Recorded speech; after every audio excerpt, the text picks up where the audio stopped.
Patuloy na nagbibigay serbisyo, pag-asa at saya.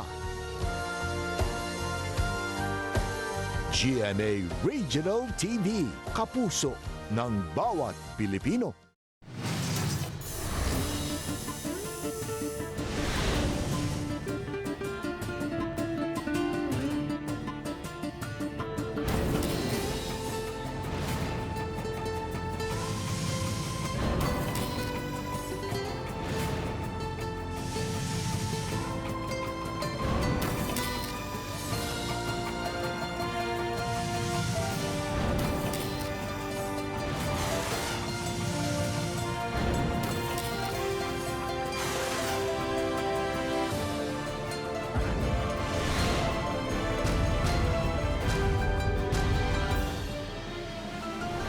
Ang GMA Regional TV, Balitang Bisdak. Mayong hapon na kinang inyong GMA Regional TV, Balitang Bisdak. Ang bugtong kasaligan, kasandigan o karangpan sa mga Bisaya. Ako si Bobby Nalsar. Nga maghatod sa labing dako og mga nangunang balita nga mahinungdanon sa Central ug Eastern Visayas. Ako si Alan Domingo. Ako si Cecil Kibod Castro, live sa GMA Complex sa Dakbayan sa Sugbo. Modified Enhanced Community Quarantine ang Cebu City sa Hunyo 1 hangtod sa Pizza 15. Apan public transport o biyaheng inter-island gidili gihapon. Hunyo 1 gihapon, Mandawi City i-downgrade na ngadto sa GCQ. Curfew o quarantine pass ipatuman pa.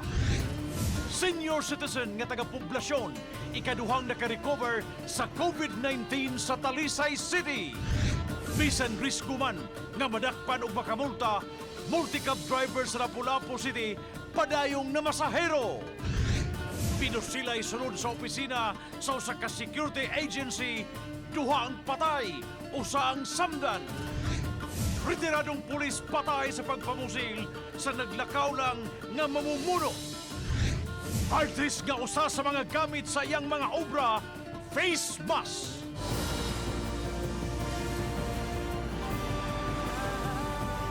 Kini ang GMA Regional TV, Balitang Bisdak.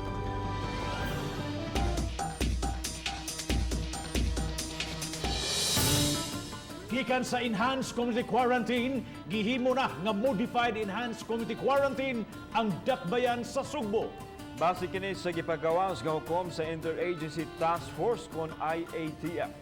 Sayranta ang mga protokol nga ipatuman sa syudad sa Sugbo sugod sa Hunyo 1. Ania ang report.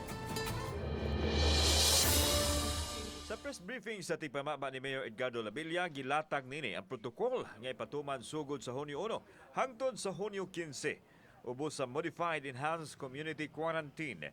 50% sa working force ang mahinayuna sa pagbukas aron mabuhi ang ekonomiya ug mahatagan na usab og kahigayunan ang mga tao sa pagpanarbaho. Apan gikinahanglan nga mosunod yapon sa striktong protokol diin ang mga kumpanya gikinahanglan nga mosumiter sa listahan sila mga kawani nga tugutan nga motrabaho ug ang pamaagi nila nga ipatuman. Giklaro ni Attorney Ray Galon, di na i-require ang COVID test sa mga empleyado. Ang lahi na lang ini subay gihapon sa mao nga guidelines, nga dili na mandatory ang pag-undergo og testing. Apan gi-encourage na, of course, for the safety sa mga empleyado, for the safety sa mga employers, sa ilang tagsa-tagsa ka mga trabahoan, nga masiguro nila nga ang ilang mga kauban COVID-19 free. So gi-encourage na. Wa paghapoy padaganon nga public transportation apan adunay 200 ka mga bus ang ipwesto sa dakbayan nga kasakyan sa mga trabahante padung sa mga silingang dakbayan. Ang mga kumpanya giawhag usab nga padayon nga mo-provide og shuttle sa ilahang mga trabahante. Company ID ug employment certificate lang ang gikinahanglan alang sa mga tagagawas sa syudad sa Sugbo nga mo trabaho sa dakbayan. Samtang dili pa usab tugutan ang mga barbershop, parlors, gym ug ubang mga negosyo nga dunay physical contact. Ang kining modified while magbukas ang kasagarang negosyo kay ang di magbukas ini kaniramang ana as category 4. Unsa man ang category 4 nga negosyo kanang imposible kayo ang distancing nga mahitabo sama sa masahe. Kinahanglan man ka nga muhikap yung lawas ana sama sa kanang pagwapa ang atong mga beauty parlors, ang atong barber shops. Ang mga pantalan sa dakbayan sa Sugbo dili paghapon moabli alang sa mga inter-island travel. Gawas lang sa mga biyahe nga gitugot alang sa pagpapauli sa mga OFW. Kauban si Marlon Milgaso, ako si Alan Domingo. Balitang Bisdak. Mga basis giandam na aron uri kasakyan ang publiko sa gayon nga mapaubos na sa General Community Quarantine ang Mandawi City. Adunay live report si Nico Cirino. Nico?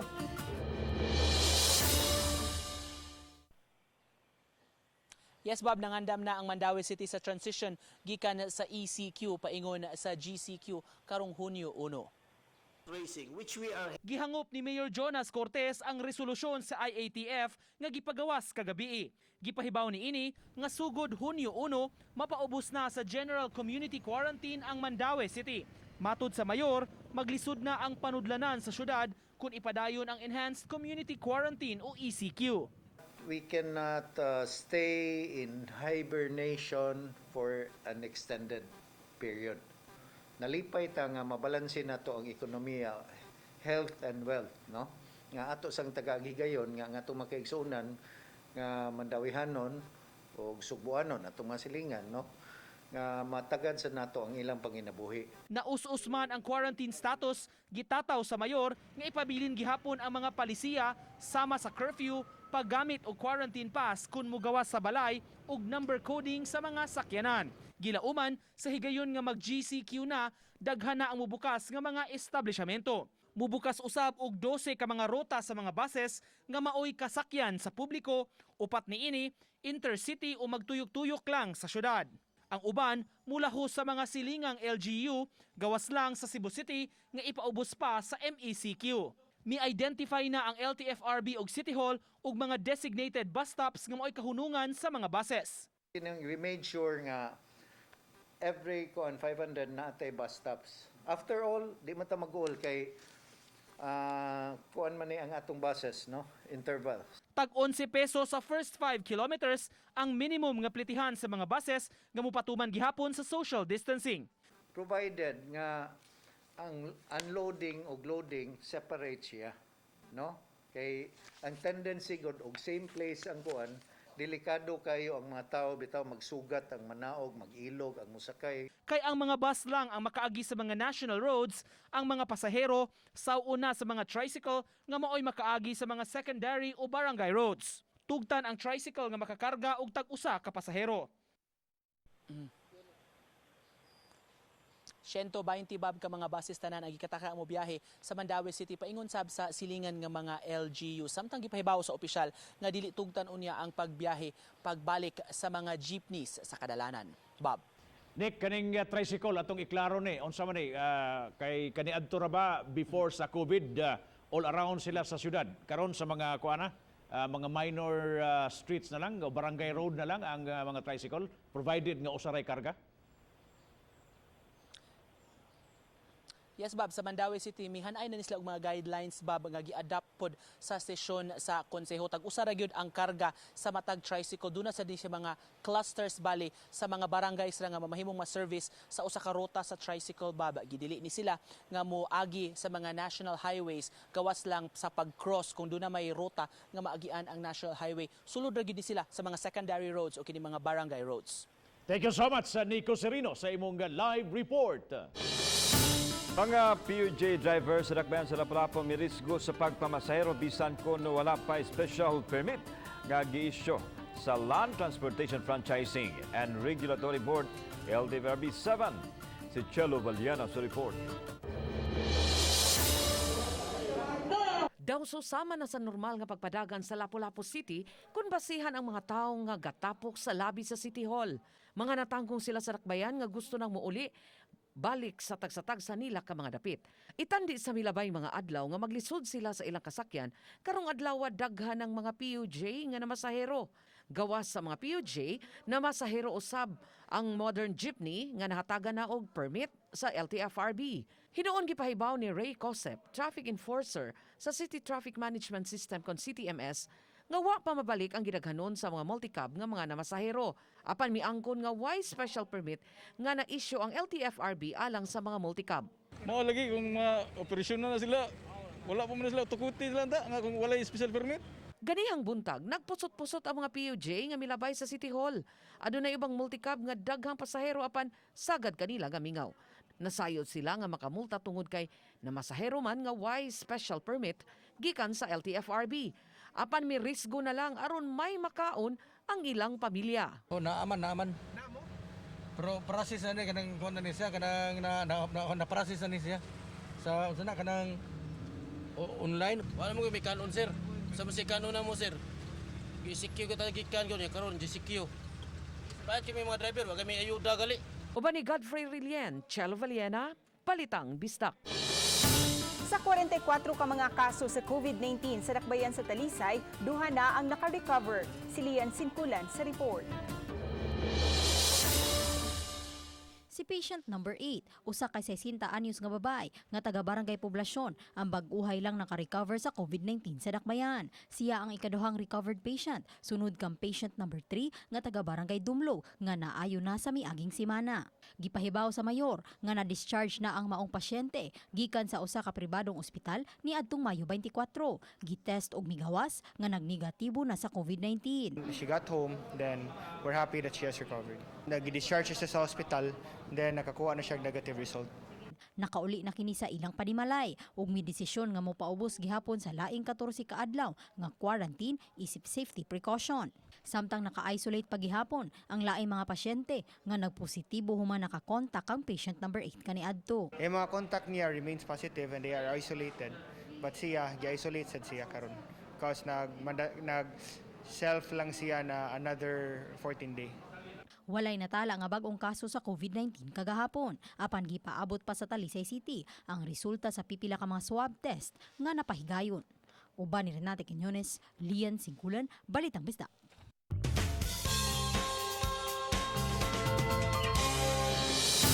Usa ka pari nga na-stranded sa lungsod sa Luay sa Bohol, may pahimos sa higayon, dili lang sa pagsangyaw, apil na ang diwa sa bayanihan. Ang detalye ni Femari Dumamo. Si Father Elias Ayuban Jr., Provincial Superior sa Claretian Missionaries, ang pazambuanga unta apan naabtan sa lockdown. Gawas sa pagsunod sa mando sa kagamhanan sa community quarantine, iyang gisubay ang hilit nga mga dapit sa lungsod sa Luay ug didto niya nasaksihan ang mga nanimuyo nga tabangunon kaayo. Sama na lang ni Lola Betty uban ang tulo niya ka mga apo, nagpuyo sa gubaon kaayo nga balay. Pinaagi sa tabang pinansyal sa mga igala o classmate ni Father Ayuban sa tabang usab sa mga opisyal sa munisipyo, barangay ug mga silingan. Napatukuran og bag-ong balay sinang Betty. Ubos sa diwa sa bayanihan, nahuman kini sudlang sa 15 ka adlaw. Sa pagtukod og balay para kay nang Betty ug sa iyang mga apo. In fact, kaning maong program, kaning maong project, dili lang para kay nang Betty, dunay plano ang mayor sa among lungsod nga magpadayon sa maong proyekto sa lain pang mga kabaryuhan. Sa tanan nagasuporta, nalipay ako og dako kay akong pangandoy natuman hitabangan ra ako sa bahin sa panimalay. Si Lola Betty nagsalig lang sa isuhol sa iyang mga silingan sa paglimpyo sa ilang tugkaran nga mo'y gibuhi niya sa tulo niya ka mga apo. Human sa panimay ni Lola Betty, tinguha na sa mga opisyal sa lungsod nga matukuran usab og mga disenteng Pinoy-anan ang mga pamilyang guba na kayo ang ilang mga balay. Gawas niini, daghan usab ang mga maayong lungsuranon nga mipaambit ug mao na usab kini ang giapod-apod ni Ayuban uban sa mga higala. Sunod-sunod na ang pagpadala mo itong nagpadayon ang pagpanghatag o bugas sa mas nanginahanglan. Doon na po'y pipilangan na tabangan o cash. Sa matagaron og unya gidaosab ni Father Ayuban ang mga nagmasakiton aron ampuan og dihugan. Lakip siyang gibisita aron mapanalanginan mao ang mga frontliners sa lungsod sa Luay. Uban ni Cleofer Lumayag, ako si Femari Dumabok, Balitang Bisdak.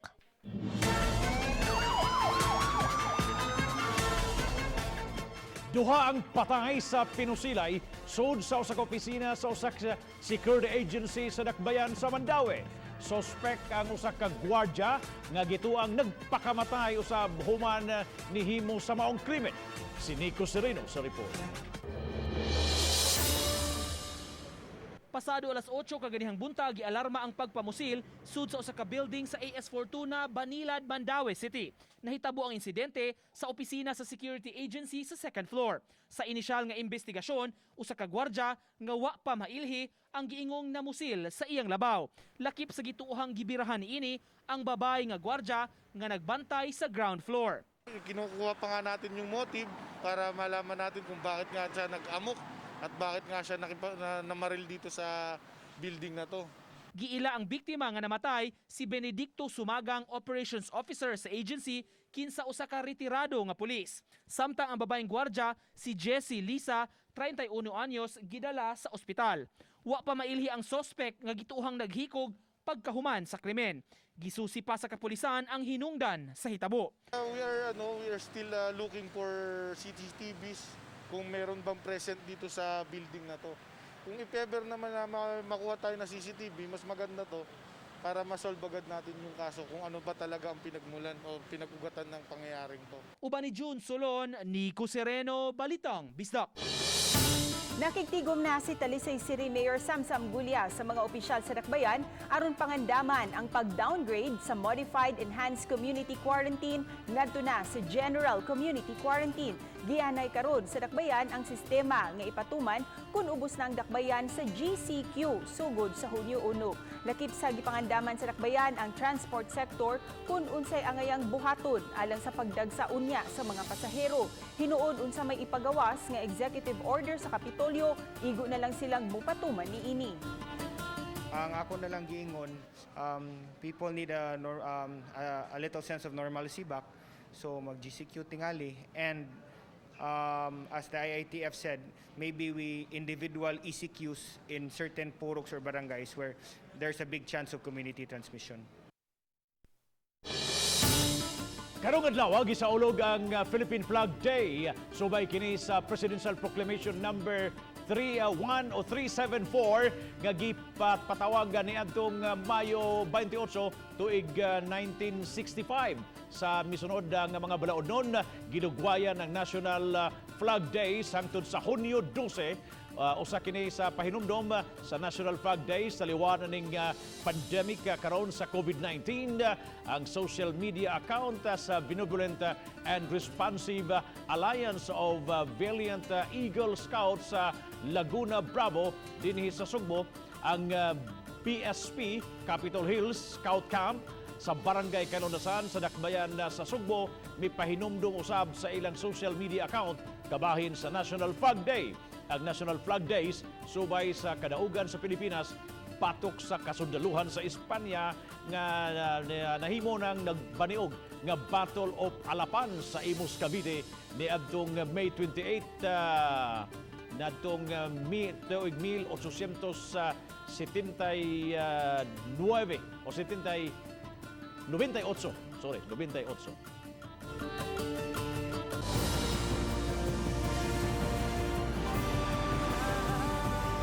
Kini ang GMA Regional TV Balitang Bisdak.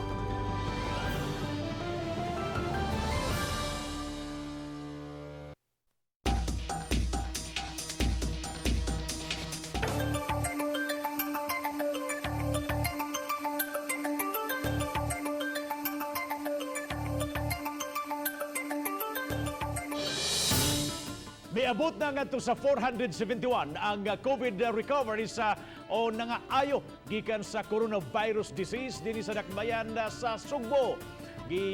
Napanantawan kini sa kadaghanan o mudaghan pa kini inig-abot sa resulta sa reswab nga gisubiter ngadto sa Riso 7.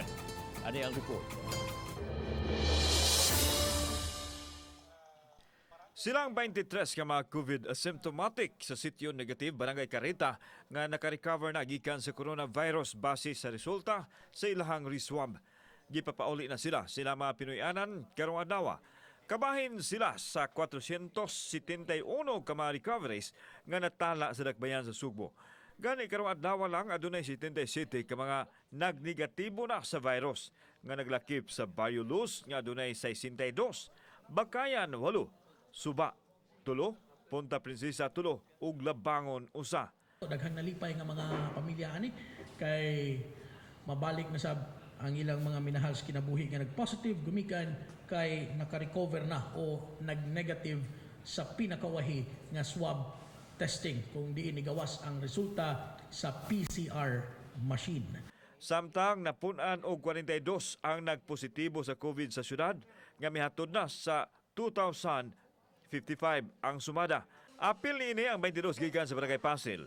Suba ug Sambagdos adunay tag 3, Ermita, BGMP ug Tihero tag 2 ug tag usa sa Dulho Fatima, Pahina, Sawang Kalero, Basak Pardo ug Tisa. Kasagaran kanila mga asymptomatic. Ang naas barangay isolation centers, akong balikon, mao na ang mga asymptomatic. Way gihambin nga sakit. Maubuman, sikon, hilanat, wala gihambin nga sakit. Apan nag-positive, atol sa swab testing. Kauban si Marlon Milgaso, ako si Alan Domingo. Balitang Bisdak. Kapina sa 500 milyones pesos ang nagastos sa dakbayan sa Lapu-Lapu subay sa panginahanglan sa pagpakigbatok sa COVID-19. Si Chelo Valiana sa report. Gipahibaw ni Lapu-Lapu City Administrator Danilo Almendras nga nakapalabang na ang dakbayan ug upat ka supplemental budget aron lang matubag ang panginahanglan sa pagtumaw sa COVID-19. Tungod sa kadako sa panginahanglan, gitimbang-timbang sa dakbayan kung unsa may mga programa sa City Hall nga ipadaplin lang una aron adunay magasto sa pagtubag sa panginahanglan sa mga mulupyo sa dakbayan. Augmentation, realignment nga gibuhat, pero again, it was presented to council kaya itong ipabubahan gid sila. So, because of this COVID crisis, nakaginagastos ang gobyerno sa ang local government. Gipahibaw ni Judith Forota, Assistant City Budget Officer, nga musumada na sa kapin 500 milyones pesos ang nagasto sa syudad. Ang total nato nga na-obligate sa total sa tanan 518,147,524. Mato ni Forota, 261 milyones niini gahin lang sa City Welfare and Development Office sa pagpalit og bugas ug ubang mga food packs nga naapod-apod sa mga mulupyo. Lakip sa nahatagan ang mga na-stranded nga mga tao atol sa lockdown.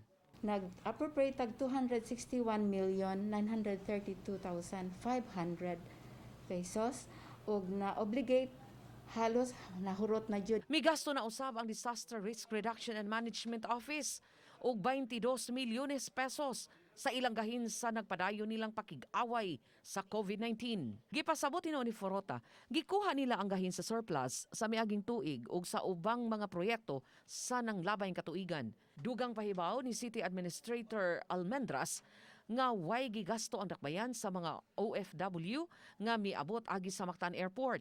Hinunuban ang dakbayan sa mga staff sa Department of Interior and Local Government nga misugat og mi-document sa nangabot nga mga OFW. Mato ni Johan Pino, OIC sa DILG Lapu-Lapu City, nga nasubay ang protocol sa ilang pagsugat sa mga OFW. Iyang gipasalig nga tanang OFW nasuta nga COVID-19 negative gamit ang swab test. So mo na medyo madugay-dugay pod, and then these documents will be consolidated and the list will be submitted to the City of Lapu-Lapu para mao sa nay signal niya nga pwede na nila pikapon. Uban ni Godfrey Rilien, Chelo Valiana, Balitang Bisdak.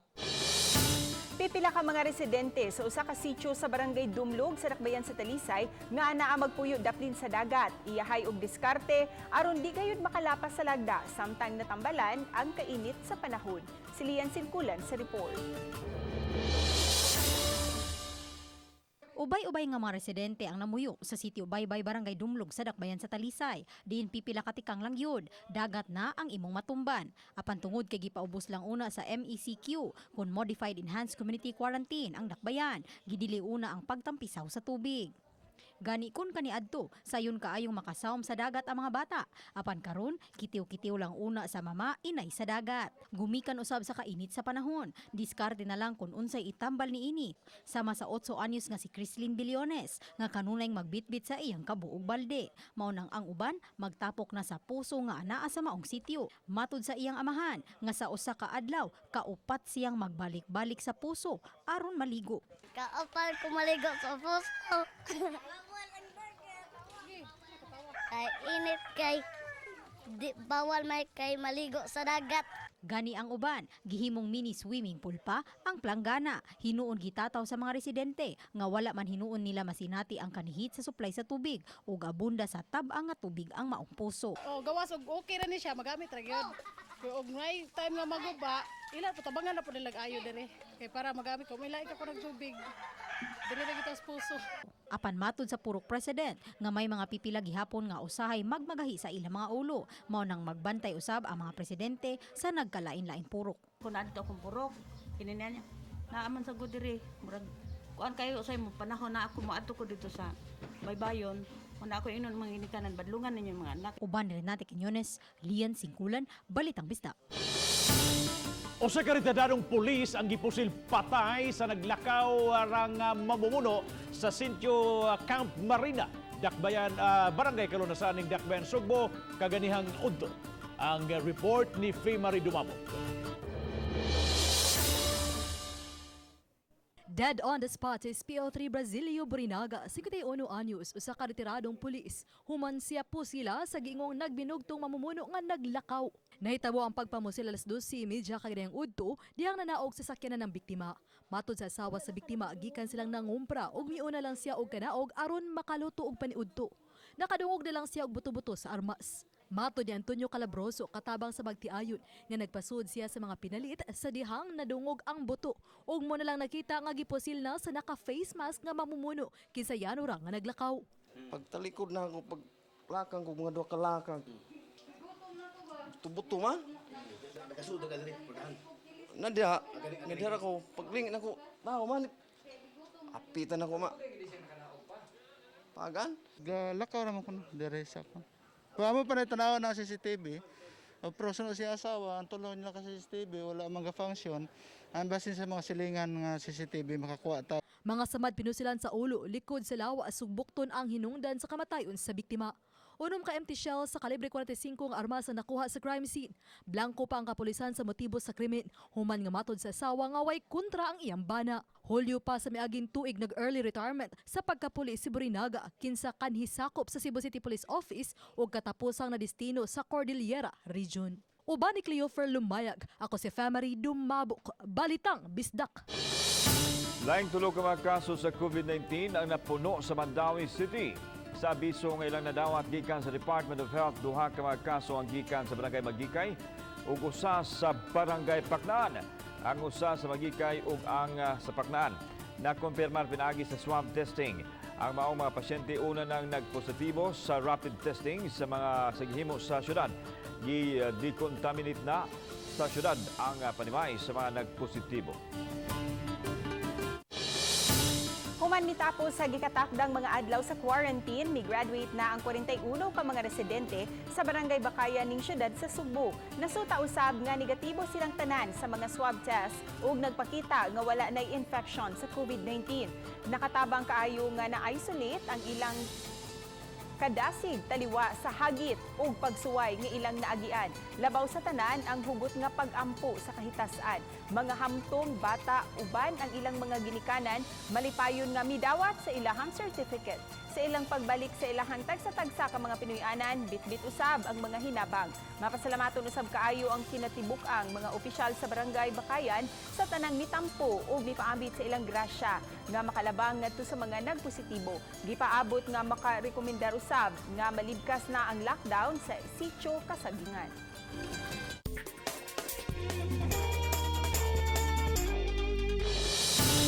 Sa Mandawi City ay usa ka artist nga mihimo og talagsaon nga mga obra gamit ang face mask.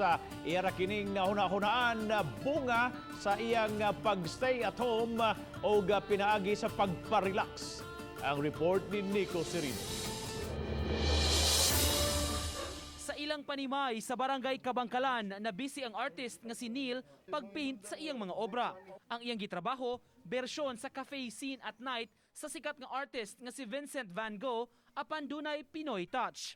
May barikada ug mga monoblock nga daw susama kuno sa eksena sa quarantine checkpoint. Laing obra niya binasi sa mga artist ang iladong Starry Starry Night. Nakahiligan na ni Neil karong bag-o ang mga artworks gamit ang mga surgical mask isip canvas. Naglisod si Neil pagpangita og mga materyales sa iyang artwork kay sirado man ang mga tindahan tungod sa ECQ, maong migamit siya og face mask. Ang kung linya kay music og art, so para karon wa na ito tukar mga banda, laay kayo, so sa art na lang. Imbis mag-paint ko, isud kay ko og materials, ako ko mga pintal bag-o sa mga sobra-sobra po ni sa unang project nako. Karaan nga mga latex paint ang iyasab nga gigamit. Ako na lang gipang paint ako mga inspiration sa nako. Para atong sample kani first na kong gipaint Bob Marley kay supposedly mag reggae fest mo tami Cebu last week mo siguro. Yeah. Pamay madayon kay tungod sa ECQ. Ubay-ubay na ang mga nahimo ni Neil gikan sa mga tourist spots sa Subo ug mga gasa sa kinaiyahan. Usasab niini tribute niya sa Subuanon nga delivery food rider nga usa ka PWD. Oh, dako isig tabang Medyo na busy ko niya. Kanang nawa imong anxiety na ba? Karong nga sig tanog balita nga mga hadlok kayo. Ako sig tabang be. May mga higala na si Neil nga nagpakomisyon kaniya maghimo sa mga artworks gamit ang face mask depende sa ilang disenyo.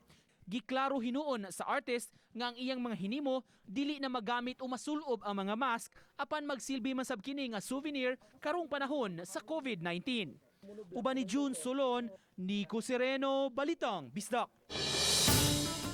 Mga kapuso, inyo makita kining maong episode sa official website si GMA Regional TV sa www.gmaregionaltv.com.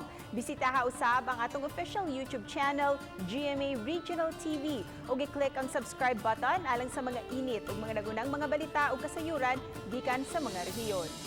Daghang salamat sa mga kapuso nato apil na ang nasa gawas sa nason nga nagisayod sa mga dagkung ug mga nagunang balita sa rehiyon. Ako si Alan Domingo. Ugi ka namong tanan din sa Central ug Eastern Visayas. Ako si Cecil Kibod Castro. Ang inyong balita ang among balita tungod kay matag lokal nga balita mahinungdanon. Kini ang inyong GMA Regional TV Balitang Bisdak. Buong puso para sa Pilipino. Ako si Bobby Nalsaro. Maayong hapon mga kapuso.